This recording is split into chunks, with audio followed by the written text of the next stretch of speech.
For decades, Goodwill has been known to help people with disadvantages and provide them with resources.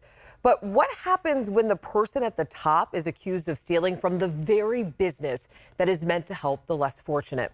The former CEO for the Sacramento Valley and Northern Nevada Goodwill has been charged with wire fraud. And as our Jeannie Nguyen found out, he's accused of stealing more than $1 million. Tampa needed help, and Sacramento was able to step up. This is Richard Abrusci speaking to ABC 10 in 2017 about helping Florida residents during a storm. But now the former Goodwill CEO is behind bars.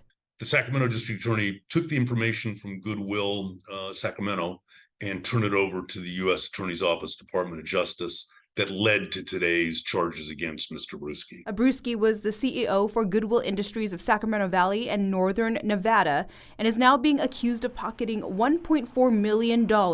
A Goodwill spokesperson says this all came to light during an annual audit. Determined from that forensic audit that there had been issues with Mr. Abrusci and immediately turned the information it had over to the Sacramento District Attorney.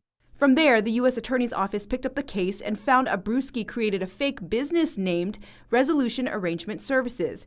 Investigators say he would create false invoices, claiming his business provided services to Goodwill and charged the nonprofit for those services he never performed. Court documents show Abrusci was doing this from May 2016 through April 2021. Mr. Abrusci took advantage of his position, but we don't believe he took donor funds. We believe he took state funds that were earmarked for COVID. Abrusci was fired shortly after the audit was completed in 2021, and the organization is doing everything it can to prevent this from happening again. New procedures to protect this from ever happening again, and it hired a new CEO, Ken Gosney, who put further strengthening policies and procedures in place so that no one could misappropriate funds from the organization. Abrusci is facing a long list of charges, including 9 counts of wire fraud and 1 count of aggravated identity theft.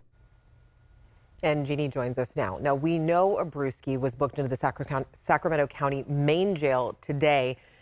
If he is convicted of these charges, what kind of time is he looking at? Do we know that? Yeah, Alex, if he's convicted of the 9 counts of wire fraud, he faces a maximum of 20 years in prison and a $250,000 fine. He's also been charged with 3 counts of monetary transactions with proceeds of specified unlawful activity.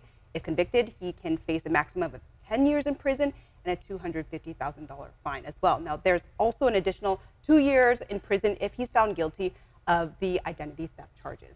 All right, Jeannie, thank you so much. Of course, we